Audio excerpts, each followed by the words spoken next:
I'm just going to issue billions and billions and billions of dollars of securities and buy billions and billions and billions of dollars of Bitcoin. And, right? I mean, that's the engineering. I give you the upside, you have no downside, and I pay you a dividend while you wait to get rich. Okay? Which is, Bitcoin goes to 1 million, 2 million. As Bitcoin goes up, if I own Bitcoin in Cuba or North Korea, I'm getting rich. Now, the interesting thing is, where is all the money in the world? There's $100 trillion of money in the equity capital markets. There's $300 trillion of money in the credit markets. But the long-term durable business is to issue BTC-backed credit instruments and issue billions and then tens of billions and then hundreds of billions. And you're not competing against other Bitcoin treasury companies. And it almost is meant to compete with IBIT. They can't invest in something for 100 years. And so the Bitcoin superpower is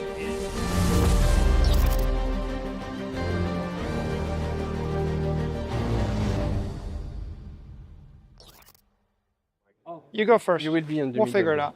All right. It's all good with me.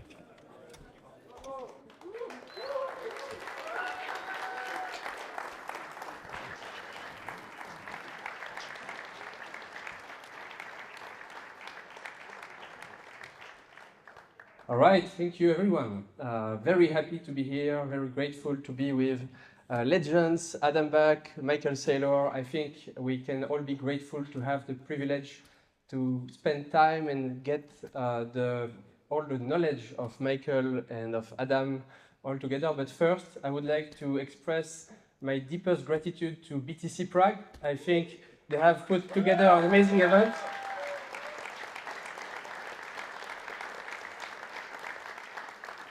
Thank you so much. Thank you, Matthias, Martin. I think we can all say every time there is no second best, but then you meet Matthias, you say there might be no second best, and then you meet Martin, and then there is maybe. And so thank you so much for all of this. And I would like also to thank very much Michael and Adam. I think on a personal level, you have changed my life and my family. And I think that's the case for a lot of people here. I think that you are an example of ethics, of courage, and of success over the years, and that provides a lot of hope for everyone.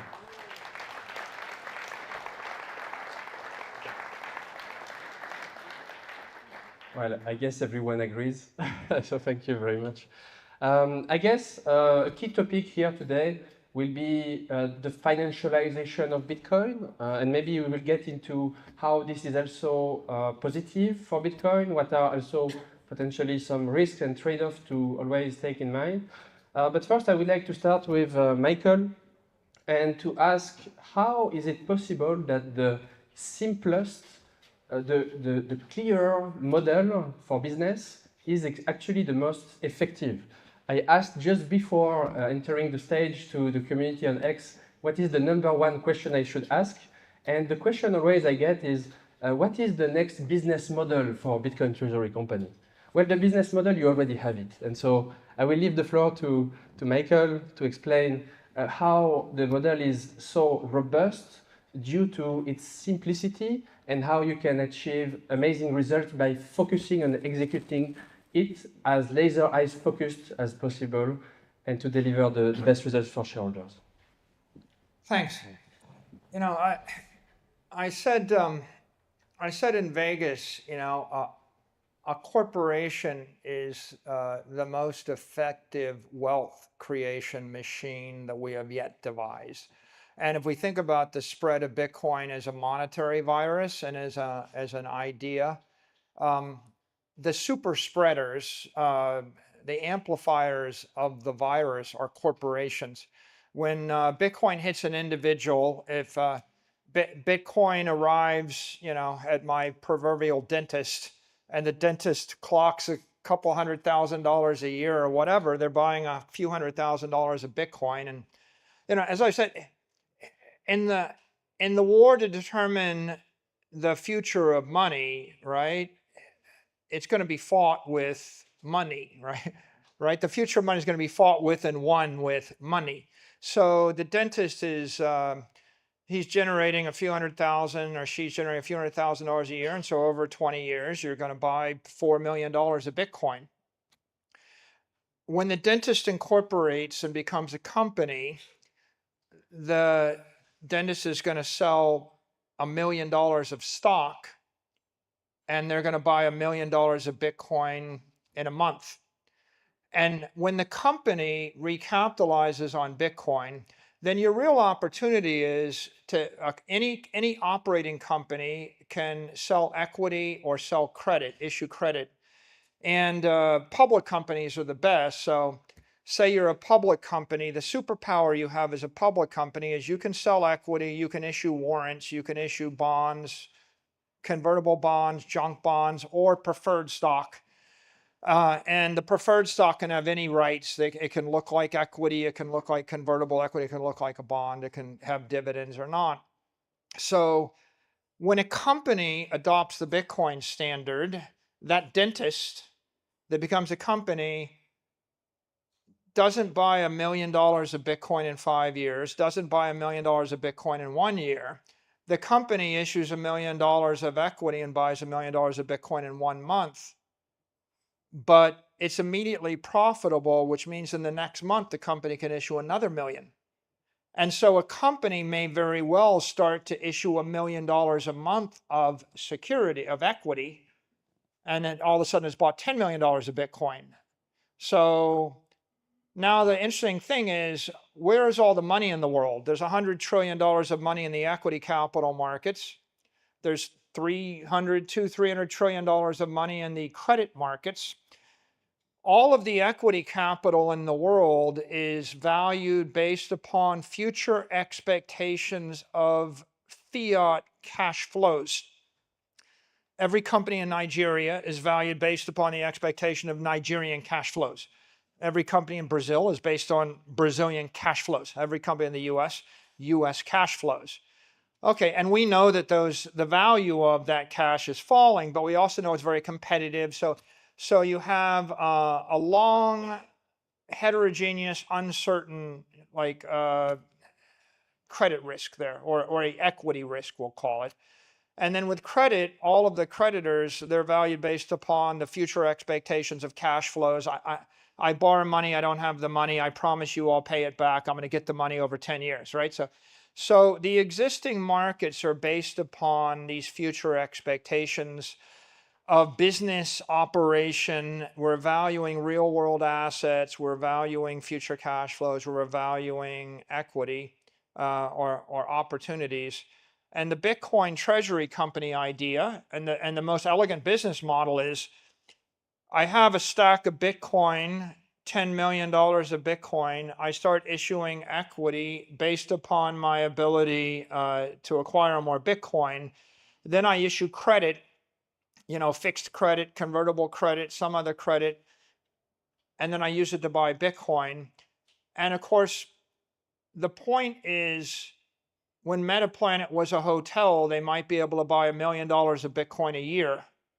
But when Metaplanet started issuing equity, it's able to issue $1 billion of equity in a year. And so now they're buying not 1 million, but 1 billion a year. But the rate at which a company can issue equity or credit is exponential, but it's not like annual. You might be doubling every month, right? You might go into something like on October 30th, we announced a $21 billion ATM. We thought, well, if we do that in 3 years, that'll be the most successful equity program in the history of the capital markets. If we did it in 3 years, and we did it in like 3 months, because all you're doing is you're swapping equity for Bitcoin and you're swapping credit for Bitcoin. Companies can do that. Individuals can't do that, but when you put 3 individuals together and they cooperate, they become a company. So really, I wouldn't be afraid of a company. I would just say a company is when one dude that knows finance got together with one lawyer and got together with one leader, a CEO, a CFO, a general counsel. Now you have a Bitcoin treasury company. If you put Bitcoin digital capital behind it, and now you can grow literally as fast as you can issue the security and buy the Bitcoin, and that is an investment cycle which is 1,000 times faster than a physical real estate cycle or a business cycle. So it's faster, it's homogeneous, and primarily the friction point is the issuance of securities. So it's a legal and it's a regulatory friction point, and it's different if you're Japanese than if you're French. You need Bitcoin treasury companies in the UK that understand UK law, and one in France and one in Norway and Sweden and Germany, and they're all going to have local advantages because they're, if you're a Japanese company, it's easier to issue Japanese securities than an American company going to Japan. I know this. I called Simon. I said, Simon, the good news is you'll probably beat me to issue preferred stock in the Japanese market. Go for it, right? And so I think that's the simplicity in the business model is I'm just going to issue billions and billions and billions of dollars of securities and buy billions and billions and billions of dollars of Bitcoin. And I'm going to digitally transform the equity and the credit capital markets from 20th century analog physical cash-based to 21st century digital Bitcoin-based. And that's, I think, what we see right now in the market. So, Michael, you have built the Bitcoin treasury company bridge. You have said multiple times the best thing to do is to actually build the bridge, stand on the bridge, show that the bridge works, and then invite others to come to the bridge. And you have done an amazing work on this. And thank you so much for all you do for Bitcoin for corporations overall. We have the chance today to also have Adam that has even contributed to build the Bitcoin bridge itself through innovations like Hashcash at the time in the 1990s, and who is also extremely present in the Bitcoin treasury company analysis today. So Adam, how do you see the evolution of Bitcoin and the Bitcoin treasury company model, and how do you have a valuation framework for the different bridges of Bitcoin treasury company, and how do you analyze them? You have even created new metrics. How do you analyze the Bitcoin treasury company business model? Well, it's interesting to see how people are looking at it, because as with many new things, the default is people are skeptical. Why does that work? Seems like magical thinking, seems recursive logic, that kind of feel. But it's quite simple, really. You can recreate the logic yourself, which is to go back to Michael's dentist example. Let's say it's a private practice. They could use their free cash flow to buy Bitcoin, but they realize they can take a loan and borrow Bitcoin. And because they have accounts, they can maybe borrow $1 million against the practice, which has some enterprise value, and buy Bitcoin. And the dentist is a friend of yours, so he invites you to buy 10% ownership in his practice. But he knows that you can't get this favorable business loan because you're not a business. So he asks for a premium. And you do the calculation, you realize it's still a good deal, because if you want to do it yourself, your credit is less scalable. You have a worse credit risk as an unsecured lender. And so it makes sense. And so you invest in it. So now you've proven to yourself that a treasury company should have a premium.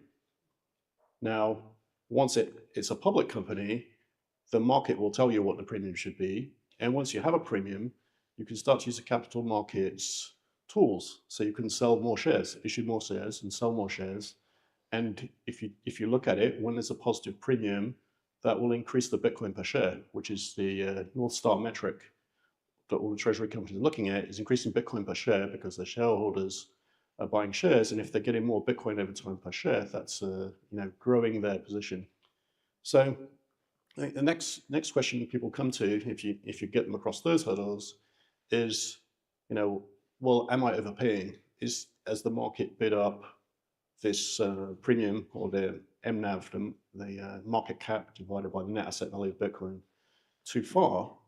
And so it's something that any investor struggles with, to think, from a risk perspective, what could go wrong if I get too enthusiastic and I buy a very high MNAV, and that turns out to be something that decays over time and normalizes lower, then I'm left holding this thing.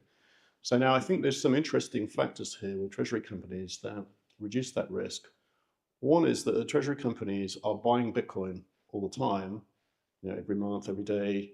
And so they're reducing your risk over time, because what you'll see is that as a treasury company buys Bitcoin, they're sort of paying for the premium. So the example I was giving is that, MicroStrategy, or Strategy now, is the most well-known, the earliest treasury company. So I had some conversations with, people in the banking sector, investment banking sector, and they were, why does this work? I said, well, look, it's very simple. MicroStrategy was trading at around 2 times MNAV for some periods. And, what yield have they achieved? How much have they increased Bitcoin per share since January last year? And they've about doubled the amount of Bitcoin. They did 73.5% last year, and about enough, this was a month or so ago, during this first 2 quarters of this year, that compounds to 2 times. So like if you bought the stock last year, you're now, the yield has paid for the two times risk premium.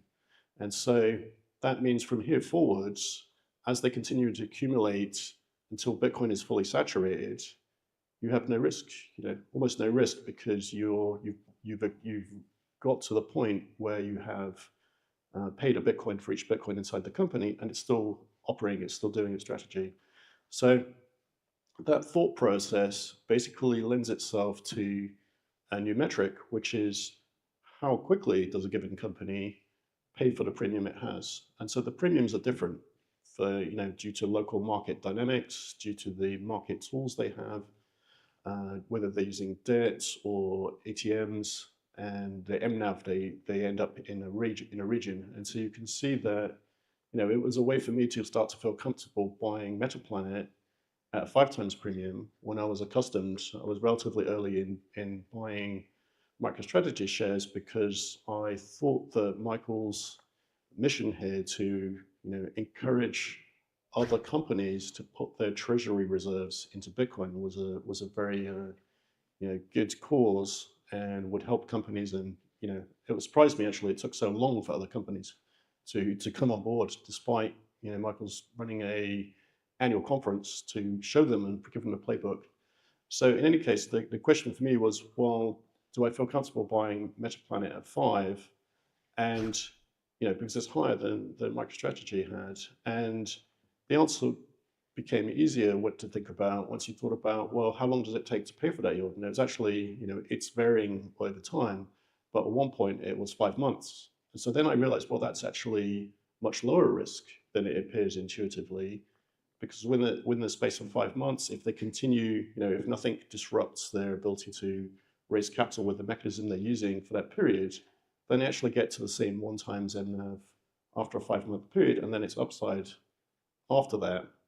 Now you do have there's a lot of judgment in the execution strength of the management. In my case, I knew Alexander, and I knew somebody involved with Metaplanet, so I had some built-in trust of the people involved in running it, and that they were, Bitcoiners interested in Bitcoin for its mission and so on. So that metric I expressed as the months to cover, and actually, I think it was somebody sent me a screenshot, which I asked where it came from, and it was from the Metaplanet quarterly presentation, and they picked it up and used it within like a few days, basically. So evidently, they thought it was useful to explain to their investors why you should buy, why you should invest in Metaplanet effectively. So I think they found it. They have a high MNAV, so it works well for them, right? Anyway, they adopted it, picked it up. So it's just a way to look at it. But I think you do have to form an opinion about the repeatability of the strategy, the scalability of the strategy as the company grows. If it's twice as big, ideally it needs to be able to raise correspondingly twice as much, or it could slow down. And whether it will be able to continue this at the same pace in a bear market as a bull market. And of course, the other factor you're looking at is what's the debt ratio. And you can see today that Strategy has a relatively low debt ratio. I believe it's something in the 15% range. And on the Bitcoin side of things, the blockchain group is actually not taking on debt at all in a normal sense, because you have a Bitcoin basis convertible note, which I think is a very interesting new variant of debt. The reason that is not conventional debt is because if it fails to reach the conversion premium over the 5-year period, ultimately the company can just give back to Bitcoin because sitting ring-fenced in a bankrupt remote custodian. And so it doesn't have the same kind of tail risk. And so they were able to, at the blockchain group, to bring in what would be staggering amounts of debt if you were to do that in euros. So it enabled the blockchain group to go very quickly in its early period. So yeah, that's what I've been looking at in trying to understand and get a feel for things. I find that generally the best way to understand things is to get your hands onto it and buy, invest, try to analyze, form an opinion. You should always have your own opinion. Shouldn't rely on other people's opinions. If you're investing, you should have your own valuation model, your own thesis for why you think something's valuable. And another question I get asked sometimes is, how scalable is the treasury company play? Which is to say, if lots of companies come in, will it compress the effects, lower the MNAVs, and exhaust something? And in a way, that's a question for Michael, because he was inviting people, trying to encourage them to come in. Would that compress his strategy, right? And my intuition when asked this question is actually no, it won't, because it's an enormous market. Effectively, the treasury play, everybody buying Bitcoin personally, every fund manager putting Bitcoin into a pension fund, and all of the treasury companies are basically all participating. So everybody owning Bitcoin is participating along with the treasury companies and sovereign wealth funds and everybody in this huge arbitrage between the fiat current, which is mispricing Bitcoin, and the Bitcoin denominated future, which Hal Finney in 2009 famously just put out the what if that Bitcoin should be worth $200 trillion, just based on the monetary premium in other assets. And so that still seems very plausible. Maybe it's a bit higher because we've onboarded a lot of inflation in the different major currencies. And so, if you look at that, it's an enormous arbitrage that will take, maybe a decade or decades to go through, even if the big cash-rich companies get involved. It's just an enormous pie. And there are probably some beneficial effects of more players. It will provide more liquidity, more understanding, more certainty, standardize the model, make it work better, because people's risk misunderstanding will clear up. People react to safety in numbers and copying other people, seeing other people doing things with confidence. And so I think that, and of course this activity is, slowly bringing forward the Bitcoinization of the world. So it's generally absorbing Bitcoin. Another interesting thing about treasury companies buying Bitcoin is they are very mission focused on not selling Bitcoin. So they're taking Bitcoin off of the spot Bitcoin markets and storing it. And while the individual company's stock varies depending on, just market psychology or somebody shorting it temporarily, things like that, that doesn't result in Bitcoin selling. It just results in the company getting compressed temporarily while they build up lots more Bitcoin and then they spring back. So it seems quite resilient as well. One theory people might have is, will the MNAV get compressed and stay low, get stuck there? And you can see that a good example in MetaPlanet in February this year, their MNAV got to 10, which was on the high side, and then it immediately crashed with they have a limit system in the Japanese market. Under 1,000 yen, it can only move 150 yen before there's a limit stop. And so it limit down 3 days in a row and it reopened almost 50% down. And that made the market subdued for a couple of months. But in the meantime, the MetaPlanet management team continued to operate their moving strike ATM-like system. and changed 1,760 Bitcoin into 5,000 Bitcoin in a couple of months. And of course, that compressed the MNAV down to 2.5. And at that point, the investors woke up and said, wow, that's cheap. So they start buying it. Once you get some buying going, a lot of people are momentum traders. They see something's happening, they bid it up. And you know, now within not too many weeks, their MNAV is back at 7. So you can see the MNAV can get reanimated. And the thing that causes that is the buildup of pressure of more Bitcoin being piled in, making it, you know, reducing the risk because it gets cheaper and cheaper in terms of the premium. So very interesting to see those, you know, fears be proven again and again in the market over time, so that people get confidence in how this type of instrument, this type of company can behave in the market. So Adam, you mentioned that we are going to a BTC-denominated world, the $200 trillion opportunity in today's dollars, and the future of as well the accretion and the Bitcoin per share and the MNAV and the premiums and so on.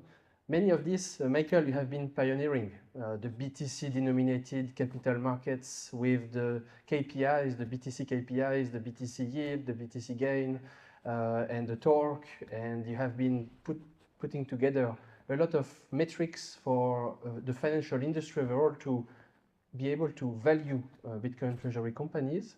And you are also aggressively now tapping into credit markets, and you are issuing new products that allow to maybe challenge this form of consensus view that the premium should go to 1 over time or something like this. Effectively, with the instruments that you are leveraging, potentially you are enabling the premium to continue to stabilize or even go up. So how are you able to provide financial engineering in a best-in-class manner to tap into those capital markets and have the best performing preferreds and have the ability to make an announcement of 10,000 Bitcoin in a week? And how are you able to do that, and how this is shaping the new wave of adoption for financial markets with the instruments of Bitcoin treasury companies? You know, I think our first challenge was to develop a set of metrics that you could use to value BTC-backed equity. And because you're on a Bitcoin standard, simple USD, US dollar accounting doesn't really work, because US dollar accounting is geared toward companies that generate their earnings via operations. And so, you know, we created BTC yield, which is basically the accretion of Bitcoin per share in a percentage. And the idea of that is, if you've got a 20% BTC yield, you could put a multiple of it on it like 10, and you could come to a 200% premium to NAV. It's a very simple way to get to what should the premium to NAV be. Well, it comes down to whether the company generates 220% yield or 10 or 200% yield, right? And a bond that pays 200% interest after tax is worth a lot more than a bond that pays 5% interest after tax, right? So the yield metric was an equity metric. BTC gain or dollar gain is an equity metric. BTC dollar gain is basically the earnings equivalent for a Bitcoin company. It's on a Bitcoin standard basis. If you generated $100 million of BTC dollar gain, it's like $100 million of after-tax earnings. It goes direct to shareholder equity. It bypasses the P&L. But a company that can generate $1 billion of BTC dollar gain is like a company that generates $1 billion of earnings, right? And you could use a P to E on that and say, well, I'll assign a P to E of 10 or 20 or 30 or whatever times that gain, and that gives me an enterprise value for the operation and their ability to do it. Now the question becomes, how do you generate BTC yield, and how do you generate BTC dollar gain or BTC gain? And there's 3 obvious ways to do it. One way is operating cash flows. I take my operating profit and I sweep it into BTC, and that becomes a yield and that becomes a gain. That is, I have $100 million of operating cash flow and I buy Bitcoin with it. Then I have $100 million of BTC dollar gain without any shareholder dilution, right? And so that's, that's one way to do it. You need an operating company that generates a lot of cash to do it. The second way to do it is if you sell equity at a premium to NAV. When you're selling $100 million of equity at a 2M NAV, then you capture a $50 million BTC dollar gain. And of course, if you sell equity at a discount to MNAV, you're actually diluting the shareholder. So you would have a negative yield, a negative gain. I think the reason that BTC yield and BTC gains matter is it's a very simple, transparent, instantaneous way for an investor to see whether the management team took an accretive transaction or a dilutive transaction. On any given day, any public company can raise almost any amount of money if they're willing to dilute their shareholders. And the real trick is to do it accretively. So those two metrics, are important, but now we've moved through this issue. I've run out of cash flow.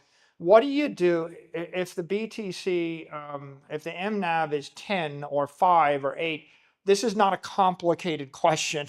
When you're on fire with an MNAV of 8, you sell the equity, you buy the Bitcoin, at an MNAV of 10, you've got like a 90% spread, right? So you're generating $900 million of gains for every $1 billion of equity you're selling. It's risk-free, instant earnings, in essence.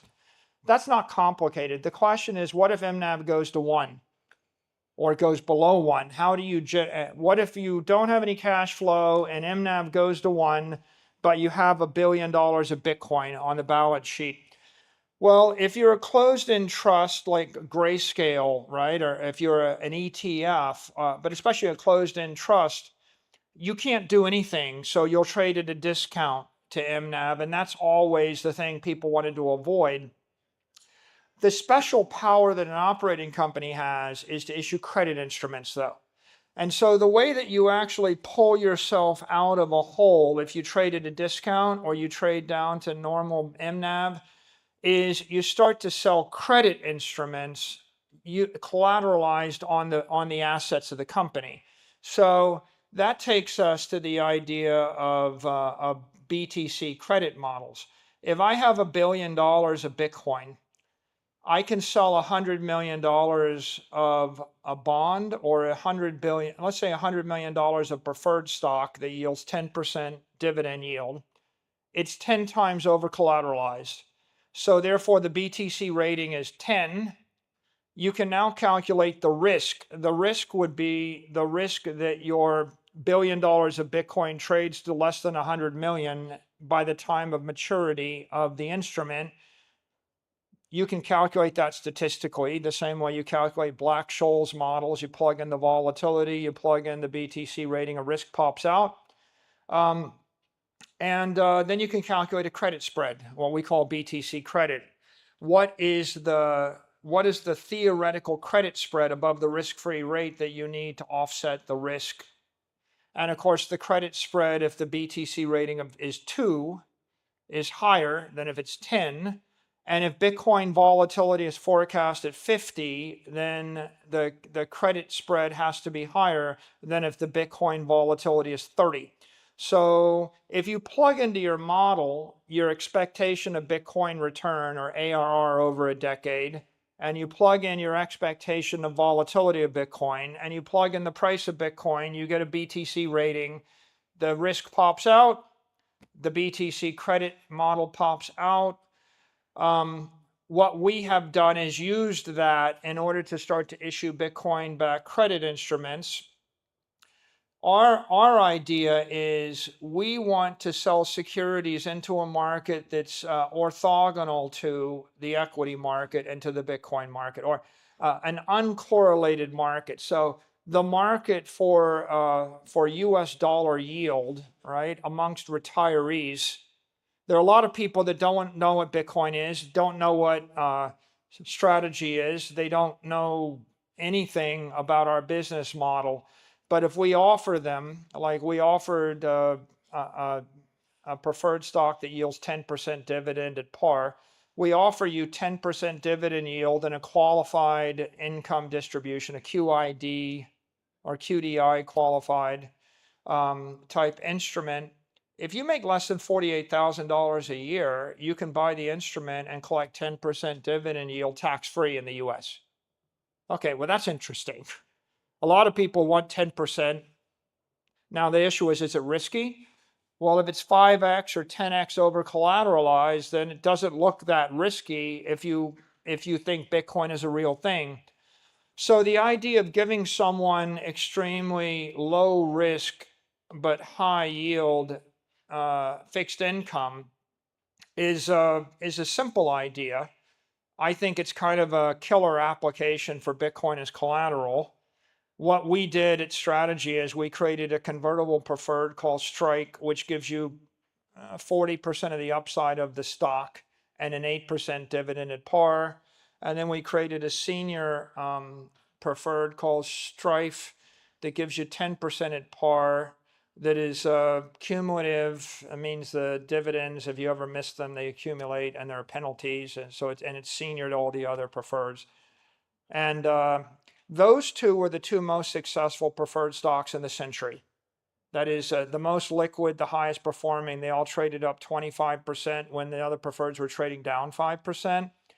And of course, they're the most successful because any security backed by pure Bitcoin is always better, right? The options are more valuable. The equity is more valuable. The convertible bonds are more valuable. These preferreds are more valuable because you're plugging in an asset which is going up 55% a year with 55 vol. And so if you plug in something which is spinning at 55 RPM that's going 55 miles an hour, there's a lot of energy in it. So we just plugged that into those instruments. They were very successful. We floated them in the public market on NASDAQ and we attached a shelf registration to them. And the idea is now we can sell people 40% of the upside of the stock, and that might be 80% of the upside of Bitcoin, but with downside protection and a guaranteed dividend. So we call Strike, it's like a Bitcoin fellowship. It's like you get a living stipend, you get protection, and you get to ride the upside and you can hold it forever. And that's for the Bitcoin curious that are afraid to get on the roller coaster, which is Bitcoin, or the hyper roller coaster, which is the equity, the turbocharged Bitcoin and MSTR. But then there's a lot of people that don't want Bitcoin exposure. They just want US dollar yield or Euro yield or JPY yield. And so, how many people is that? Well, that's like every retiree in the world. That's like everybody. There's no one that doesn't want 8 or 10% dividend yield at extremely low risk. That's why the credit markets, fixed income markets, are bigger than the equity markets. So what we did there is we're just using Bitcoin to generate that. And if Bitcoin is going up, it's been going up 55%. So you can pretty much slice any amount of yield out of less than 55%, and you can give it to an investor. And I think a Bitcoin maximalist long-term forecast is 30%, but I figure Bitcoin's got to yield between 20 and 60% a year forever. And as long as Bitcoin is returning 20% or more, you can always sell these instruments offering 6, 7, 8, 9, 10% and swap it into 20, 30, 40%. Capture the difference for the equity investors, and that way the equity outperforms Bitcoin. The convertible, you can probably, and here's our engineering, we're basically engineering the company for the equity to outperform Bitcoin by 50 to 100%. Then you've got Bitcoin. If you want straight Bitcoin, you buy it from iBit or you buy the BTC and you hold it yourself. And then we're engineering, but you're getting all the upside and the downside of Bitcoin, all the volatility. Then Strike, the convertible instrument, is engineered to give you 80 to 100% of the performance of Bitcoin, but with 10% of the downside. So we want 80% of the upside, 10% of the downside, and a guaranteed dividend. So that's for people that kind of want to have their cake and eat it too, and they don't want the roller coaster. And it almost is meant to compete with IBIT. You know, if you think about it, it's like instead of 100% the upside, 100% the downside, and no dividend, what if I gave you 80 to 100% of the upside? I don't know if it'll be exactly 100%, but the more we lever the equity, then the more likely the convertible equity becomes equal to Bitcoin performance. So we're shooting to get the convert to perform the same as Bitcoin over the long term, but with principal protection and liquidation preference, and with the guaranteed dividend stream. And that's that thing. And it seems like there's a market for people that want the upside without the downside, right? And right, I mean, that's the engineering. I give you the upside, you have no downside, and I pay you a dividend while you wait to get rich. Okay? Which is the smart financial engineers, in my opinion, agree with me. They're like, oh wow, this is a good idea. But a lot of people haven't quite figured it out yet because nobody's ever issued a perpetual convertible preferred stock. The last 10 preferred stocks issued in the last 4 years, the top 3 of the 10 were ours, and they're all perpetual, and all the other 7 aren't. People don't normally sell a perpetual dividend or a perpetual call option because they don't have a perpetual use of proceeds. They can't invest in something for 100 years. And so the Bitcoin superpower is, if you're a Bitcoin believer, you think Bitcoin is going to outperform the S&P index forever. And if Bitcoin outperforms the S&P index forever, you can sell a dividend that's less than the S&P forever. And then you can also sell a convertible preferred that outperforms, right? That's good forever. So we engineered that, and then the idea with the fixed is we're going to give someone an infinite duration dividend yielding, and the conventional thinking is, you're crazy, you should have a call option in it so you can retire it if interest rates fall. And that's the way a conventional bankers like. They all like, you should put a call option and then you call it. If the interest rates fall 200 basis points, you'll call it and you'll refinance it. But that's the way you think if you sell 144A over-the-counter instruments with a 3-year duration to trade in the over-the-counter market. But those are all crippled 20th century instruments. The way you think in the 21st century is, I'm going to put Strife into the market, and I don't care how much I sell in the first week. I'm creating the instrument so that I will maximize the amount of capital I raise over the next decade or 20 years. So we wanted to create the instrument so that if Jerome Powell drops the interest rates 200 basis points, Strife trades up to 150. And when it trades up to 150, the yield falls to 6%. And when so instead of 10, it falls to 6, and then we're able to then sell it. I'm not buying it back. I'm selling it, right? The whole idea is when the interest rates fall, I will be selling billions and billions of dollars of that instrument via the ATM at 150 or 200. And the small thinker thinks, oh, I have to buy it back, refinance it, go back and do a 144A deal with the investment bank with a huge commission to refinance it, and then that'll be illiquid and crippled. And so I don't want to issue a series of crippled, illiquid securities. And by the way, what I'm describing, the entire preferred stock market. All of the preferred stocks, in my opinion, are garbage. Right? You're buying these garbage instruments that are illiquid, that trade $400,000 a day, that yield 6%, that have the credit of a mid-sized regional bank in a state you've never been to, with mortgage portfolios you don't understand, and you're supposed to accept 6% illiquid over-the-counter that nobody can buy, instead of something which yields more, which is 100x as liquid that everybody can buy. And of course, the problem is all that corporate credit, all of that preferred. It's all 20th century ideas on 20th century credit models.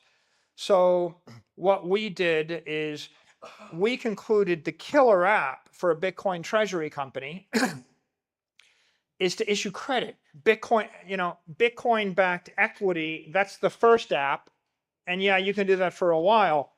But the long-term durable business is to issue BTC-backed credit instruments and issue billions and then tens of billions and then hundreds of billions.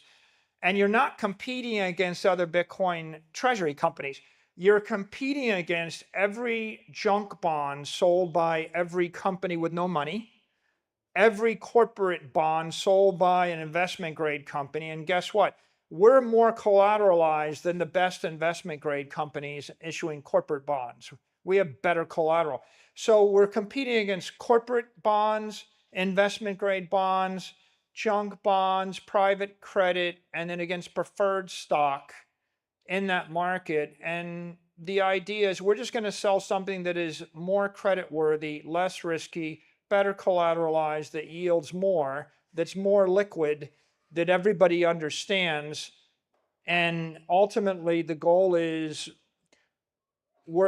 instead of a market of 1,000 preferred stocks with 500 million in the float each that are illiquid, that are garbage, how about one preferred stock with $50 billion in the float that trades $2 billion a day, that yields more, that everybody's heard of, that's backed by Bitcoin, right?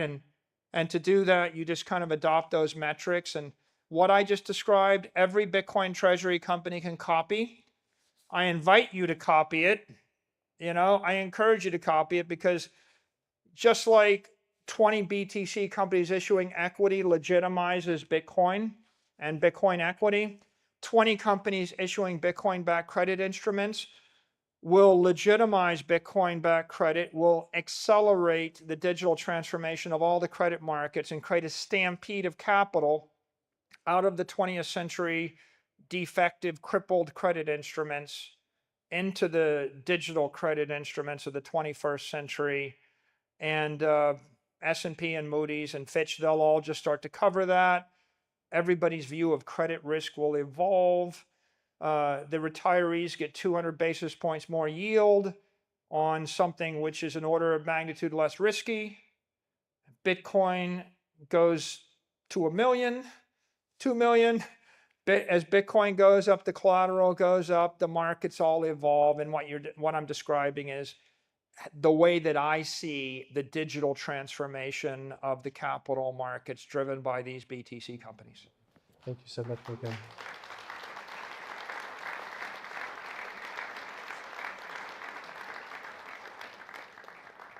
All right, so we have about 30 minutes left. I will ask a last question to Adam and then open to the Q&A, so please prepare your questions. What we are witnessing really is Bitcoin as the standard store of value for capital markets, Bitcoin treasury companies that are securitizing Bitcoin and providing access to various capital pools. And have you seen very well described by Michael, like the ability of Bitcoin treasury companies to create new financial instruments for various pools of capital. And of course, that's a monstrous opportunity. And as you mentioned, Michael, it's not a competition. We are collaborating and creating an industry and on the same mission to get Bitcoin at the core of the capital markets. And Adam, here with us, has been working for a long time on digital capital markets as well. So we would like to get your perspective, Adam, on potentially first some risks and trade-offs to take into account when it comes to Bitcoin capital markets, and how you've built also solutions for 24/7, 365 capital markets, and how do you see the evolution of the role of Bitcoin treasury companies within the transformation as well of Blockstream, within the asset management industry for the adoption of Bitcoin, and how do you see this impact of Bitcoin treasury companies overall into capital markets? Yeah, so as I might have mentioned, I think that Bitcoin is the hurdle rate. So that's effectively, the fiat currencies are suffering a lot of inflation, and Bitcoin is the best performing asset class of the last decade. And so, if you realize that, you don't want to invest in anything that isn't competing with Bitcoin. Very, very hard to compete with Bitcoin. So the obvious solution is to redenominate the companies in Bitcoin, base their treasuries on Bitcoin, and use the profits from their enterprise to buy Bitcoin, and use the capital markets structures that Michael has been describing to improve that cycle, and play with the arbitrage to bring forward the Bitcoinized future. Now, in terms of risks, I described the sort of MNAV varying over time, and you see companies reanimating their MNAV. So they'll get a compressed MNAV and they'll recover from that. And so, strategy's been around the longest, and I was an early investor in it. So I was actually buying it at times in the bear market, with the first bear market that a treasury company has been through. Actually, the rest of the treasury companies haven't been through one. And to my point of view, it was cheap, so I was buying it. And as Michael's described, that there's an incentive within a company, and this is why companies do share buybacks. If your own equity is mispriced, you want to buy it. And so, if you've got cash reserves, you can buy it. In a Bitcoin setting, the more effective way is to raise capital from these uncorrelated preferred instruments that Michael has set up, the Strike, Strife, and Stride, and use that capital to buy back your own equity if it were to get below 1. I'm not sure that it would necessarily, because there's a lot of people looking at the companies who would buy it, at 1.5 NAV and also consider that cheap. So maybe it can't quite get there. And I think in terms of risk, it depends on your investing horizon. I'm generally a value investor, a long-term outlook. So I tend to not like selling things. I don't like selling Bitcoin. Once I get into a treasury company, I kind of want to hold on to it and ride their ability to accumulate Bitcoin over time, because that improves, your entry point is now historic and they've accumulated more Bitcoin than the MNAV when you bought it, then you're kind of quite well insulated. So I think, people who create a risk is more by trading in a very short-term viewpoint. You see that in the Bitcoin market, and I think that same kind of risk can exist in the treasury company market, which is if you're prone to sell something because the market's volatile, you need to slow down and take a longer perspective, and realize the Bitcoin cycles come and go, and of course you have short-term volatility in anything. It's there is no risk-free return, so of course you're taking on a risk by doing anything.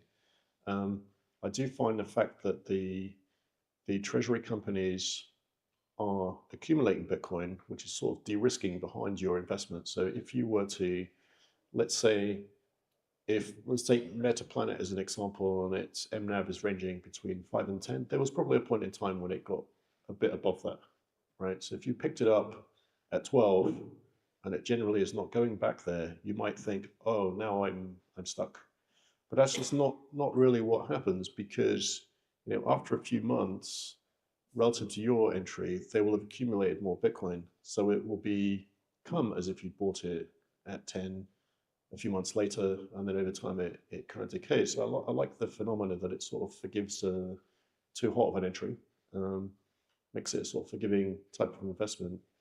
But of course, with any company, you are trying to understand where the risks are in terms of trust. The operational capability. Are they good at executing? Will they stay good at executing? And what mechanisms are they doing? Are they repeatable? Are they scalable? So if the company gets bigger, they can go bigger. Say instruments like Strike and Stride and Strife that are drawing capital from debt markets, which are enormous, is positive for scalability.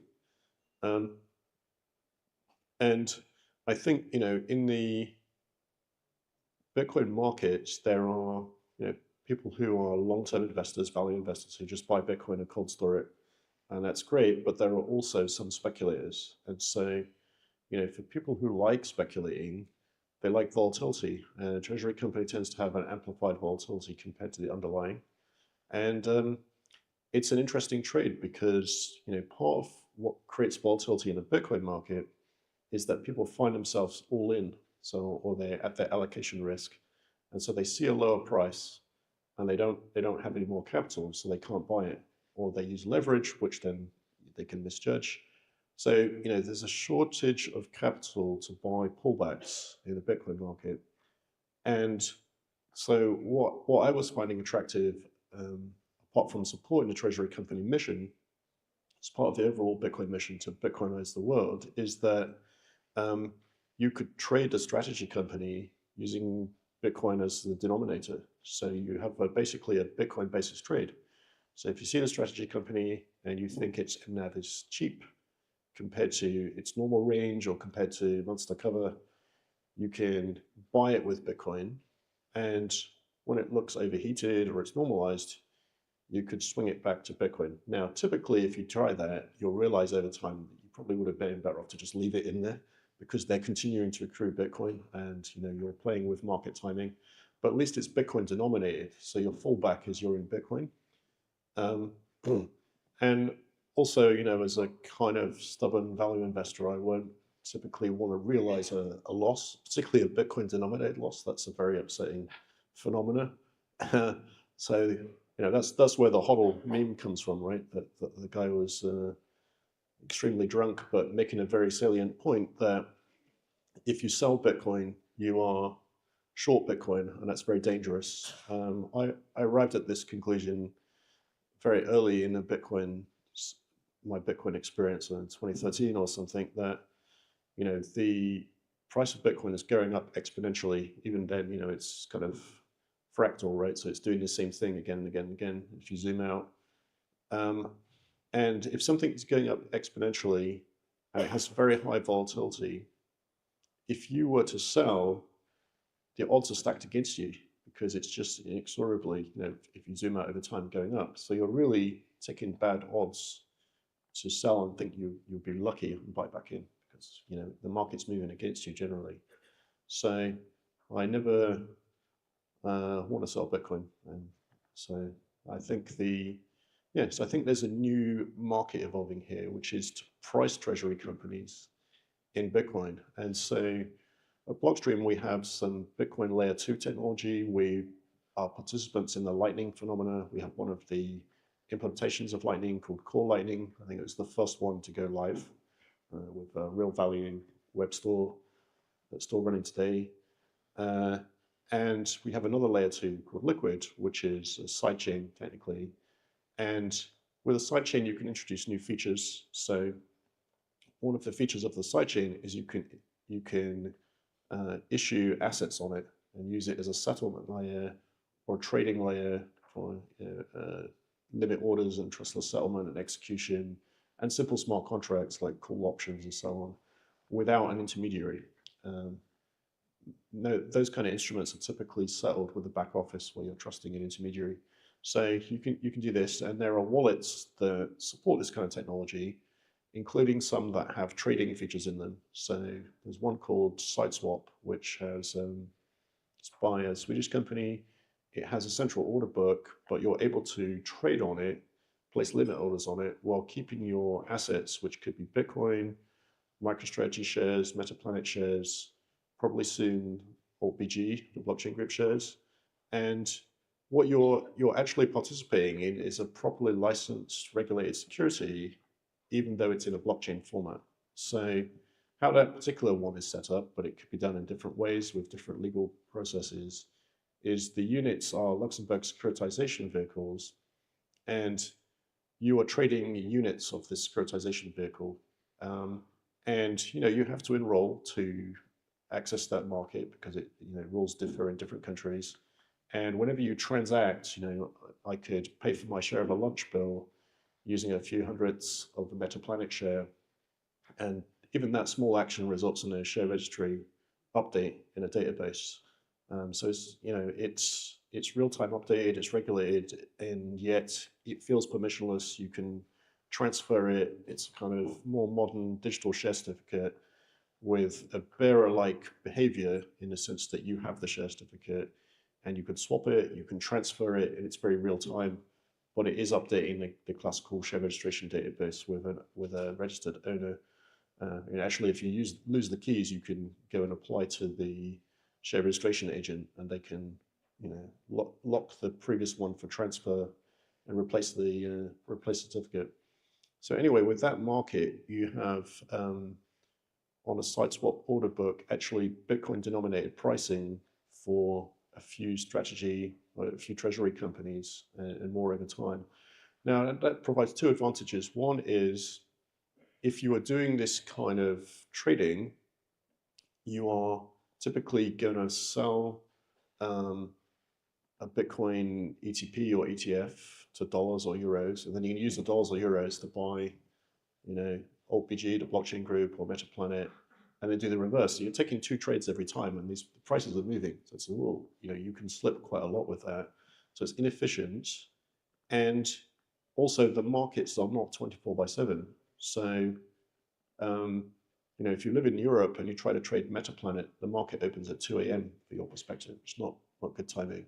So with these tokenized treasury stocks, you have a 24/7 Bitcoin denominated market that trades on a weekend, it trades in your time zone, and it's more uniformly accessible. So you see when you see new treasury companies come into market, AltBG a while ago, you still see threads on social media where people are asking, how do I get to Paris Stock Exchange? I can't, I called Interactive Brokers, or I called this, or Fidelity, and it's a bit uneven. And so this provides kind of more uniform access. Another one which it seems to be even harder to get at is H100, a new treasury company incorporated in Sweden on the Nordic growth market. And same thing again, people are trying to find where can they buy it. Of course, that's it gives the local market participants faster access to it. And maybe they have some unique advantage in their home country, as Michael described. So that's a kind of interesting new sort of digital capital market technology. And there's interest from exchanges now who are adding securities licensing so that they can trade securities in a Bitcoin exchange. And so you have Bitfinex announcement. So Bitfinex was one of the first to get this kind of licensing. I think now you see Kraken making some announcement that they're going to start, more recently Coinbase. And so the concept here is that you can have sort of standardized Bitcoin layer 2 tokens for the treasury stocks and be able to deposit them on a custodial exchange, trade them with high velocity on there, and withdraw them and move them to other exchanges. You also have the possibility, because it is tokenized, to use that as collateral to borrow. Of course, you could borrow dollars, that's a common thing, but because people are engaging in a Bitcoin basis trade, you actually have now a natural and new market to borrow Bitcoin to apply leverage to that trade. So, if you are trading MetaPlanet, it's quite volatile, so using leverage on that might be a little risky. But in any case, you could apply a low leverage where you're basically borrowing a bit of Bitcoin against MetaPlanet to buy more MetaPlanet and unwinding that on the way back. So it's really unlocking, a Bitcoin basis view of a lot of capital market structures where margin trading is all dollar or euro based margin. In the traditional markets, it's very clunky. The market's not 24/7. The leverage they can provide is very variable. So in some sense, it can expose you to artificial margin call or liquidation risk, because they have a very, very conservative view on leverage, unless you are, a hedge fund that can negotiate something more custom. So we're finding this quite interesting and opening the doors for, you saw that Stocker, who is the Luxembourg securitization licensed entity doing the first two treasury stocks in this format, made an announcement of partnering with H100 to do some more elaborate things, like a convertible note that's tradable, that you can, pay for the conversion and receive the share, with a few clicks, rather than, go through the conversion paperwork and, wait a few days to get the shares to show up in your brokerage account. So you get this much more accelerated process, which is interesting to see as well. And you're literally exchanging some Bitcoin, a tokenized convertible note, or a tokenized share in a sort of trustless market, a non-custodial order book or market service, and you can exercise a convertible note. So that's not built yet, but it's pretty easy to build with these kind of tools. So you might see that pretty soon. That's interesting as well. All right, thank you so much, Adam. I guess something that Adam mentioned quickly to end the panel and open for maybe one or two questions is Bitcoin investment, and as Michael mentioned many times, the right horizon for Bitcoin is at least 4 years, and the best one is forever. And so we talk a lot about Bitcoin treasury companies, and the opportunity is enormous, but we are here for the long term, and I think that the opportunity should be looked in the long term, and to be careful as well in the market. So is there any questions? Okay. That was a yes.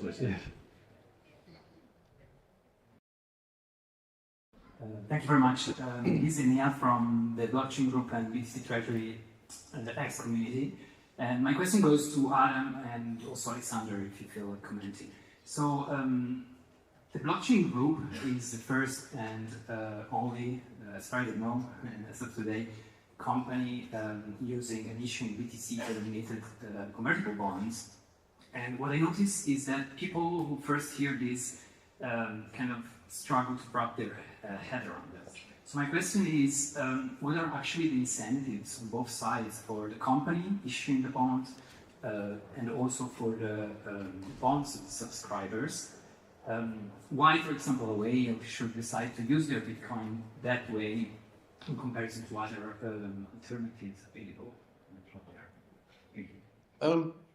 Yeah, so I think the incentive for the Bitcoin basis convertible for the investor is they hope that the market price reaches the conversion premium. So we talked about the blockchain group. They issued some, not fairly recently actually, that with a 30% premium above the market.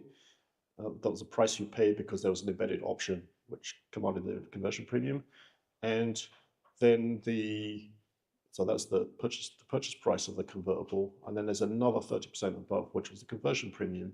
So I think the attraction for the investor is that they could, put Bitcoin into it, hope that the conversion premium is reached, quickly or in the long term. It's a 5-year instrument, and if it does reach the conversion premium, then you can convert it. And you can hold it if you want to participate in a company's continued treasury strategy, or you can sell it and buy back a little more Bitcoin than you put in. And in terms of the rest of the structure, there is a 3-year period where the investor can opt to convert. You're not obliged to convert. And then after that, it's a 2-year period where the company, as long as you have the premium, because you can't convert if you don't have the premium. And for the last 2 years, the company has the option to convert if it's above the premium. So now the thing that makes that lower risk is 2 factors.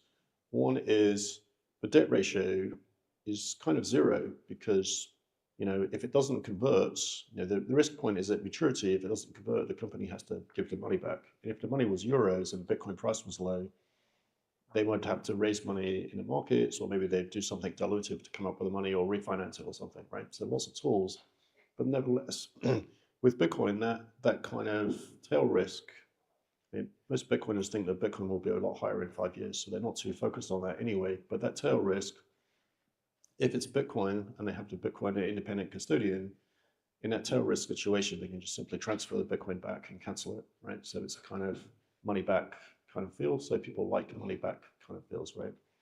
And then what's in it for the company is when the investor converts, the company gets more Bitcoin. So they've generated a bookable yield in terms of Bitcoin per share.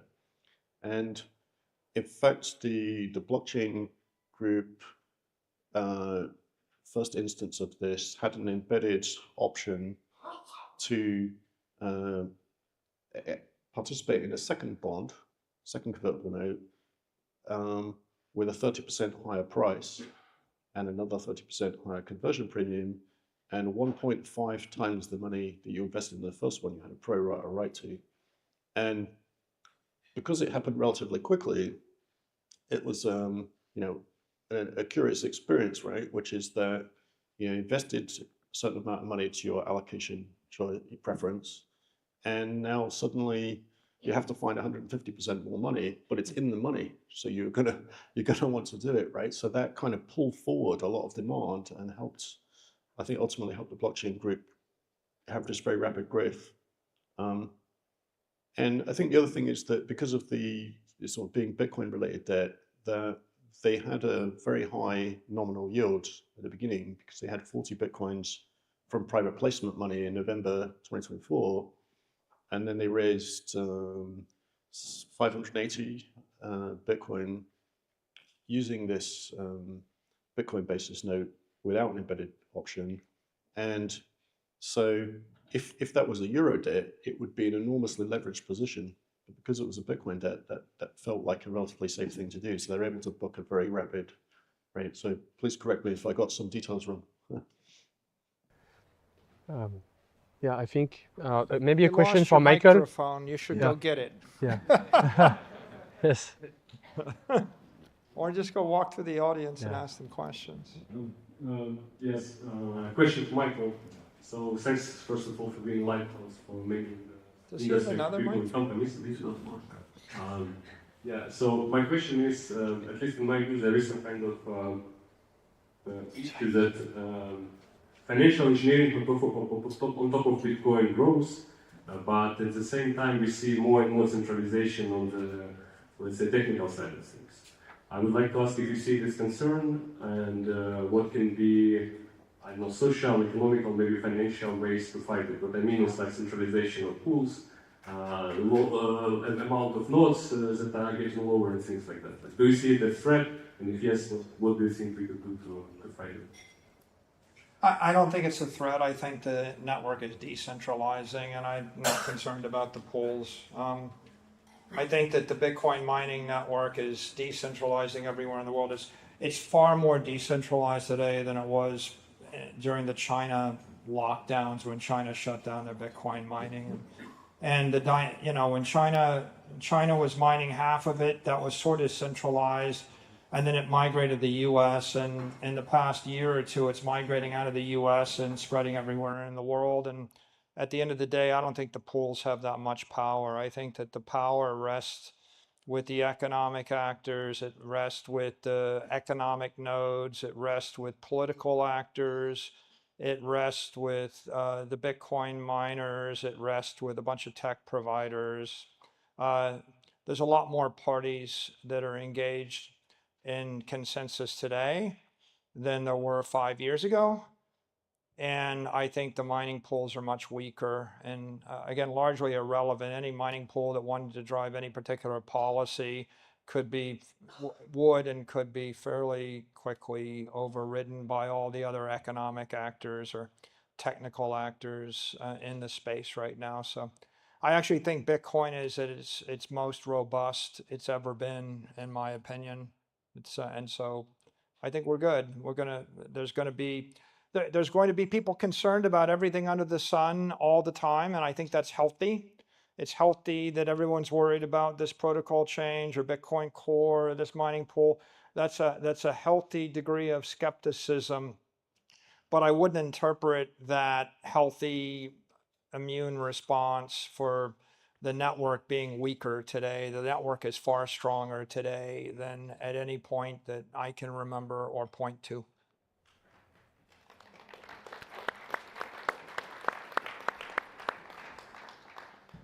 Right. I think Adam gave already a very good answer on the BTC convertible note. So if you have more questions, I'll be available later on. Maybe if there is another question to close the discussion.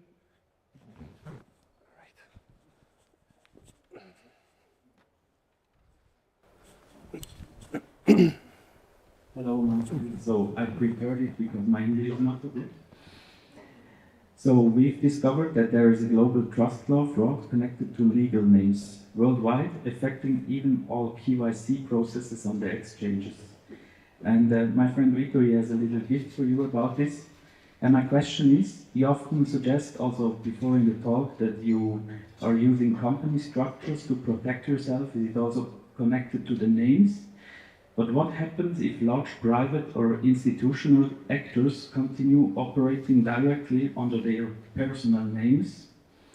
What would you recommend to avoid long-term legal risks as the global structure becomes more exposed?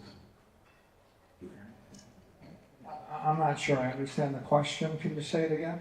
Okay, my question is, so on all the KYC exchanges, there is the problem that they use the wrong names. They change it and it's not the legal names as you have it in the passports. So if you act as a company, you don't have the problem. But when you have big investor like institutional investor, they use their personal data, so their normal name, and then you have you have the problem with the tax institutions and with the tax companies because they have changed it. But yeah, he has some information about it if you are not.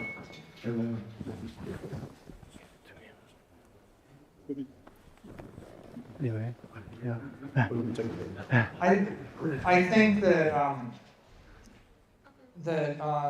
Bitcoin is spreading everywhere in the world, and you can choose to engage with it peer-to-peer with self-custody and bypass the exchanges. I think you can look at Bitcoin as one world of Bitcoin where it's all individuals working with each other, and there are a lot of different ways you can do that, right? I mean, there are various individual strategies or techniques where you're not working with an exchange and you're not working with a company. I think there's a second way to view Bitcoin, which is what if 400,000 companies all trade peer-to-peer with each other and bypass the exchanges and the banks?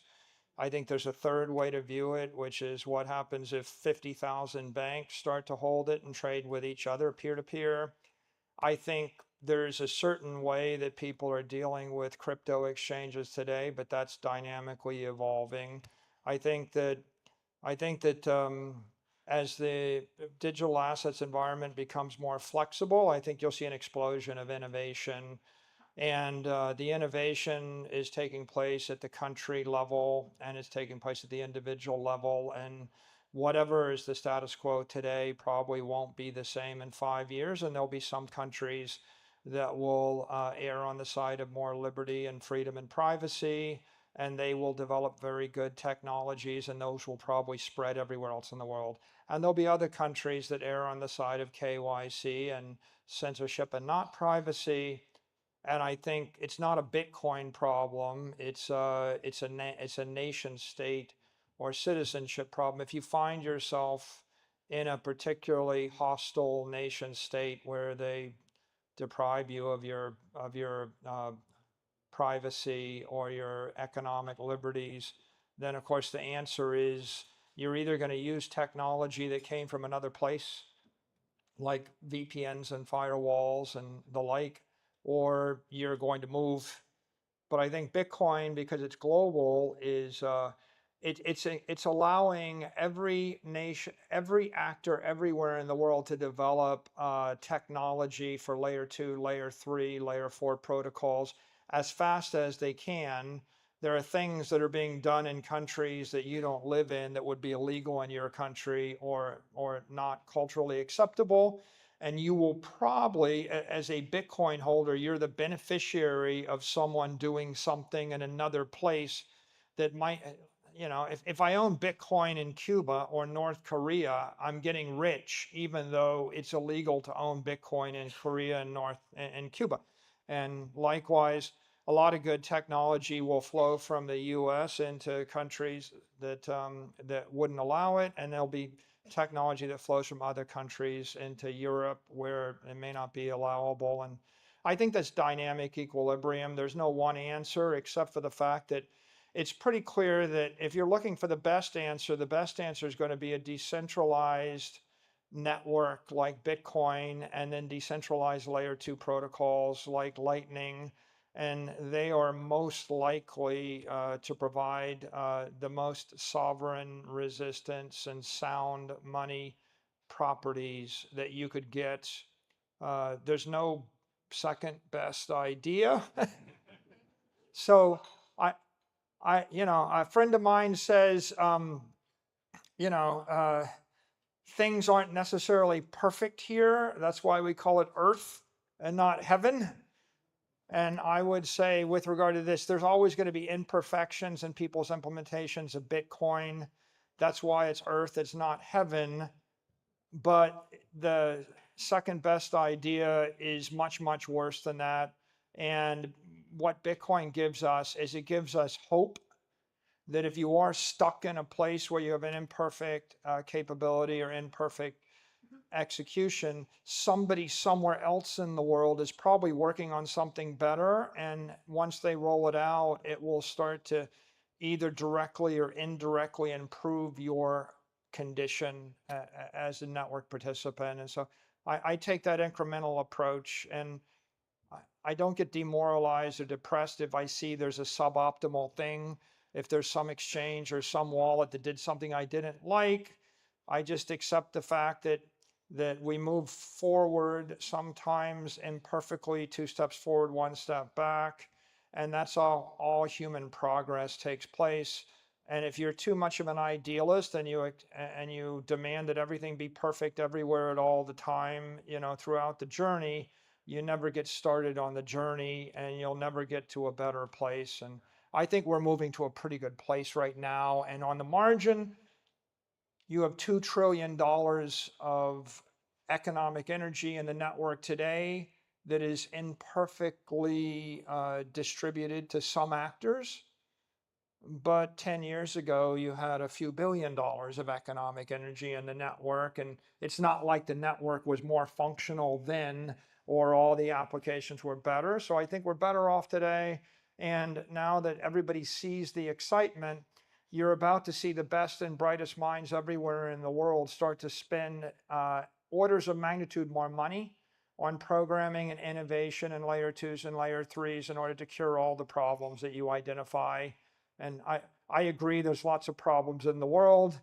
I think that Bitcoin is a movement and a technology and a protocol that provides us with a hopeful path to get to solutions that are better than anybody else has proposed with any other protocol that I am currently aware of.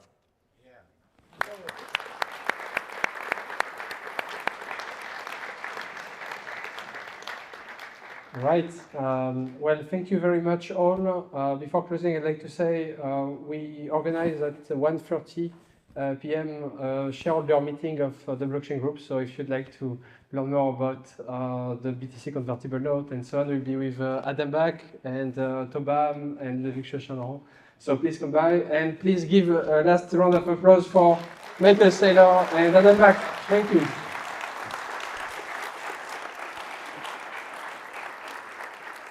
Thank you. Thanks, Al.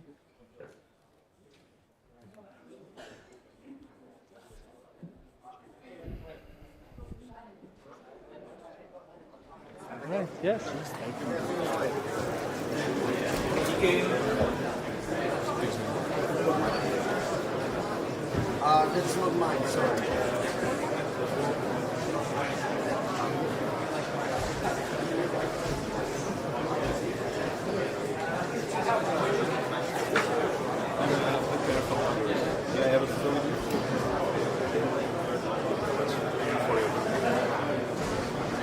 Yeah.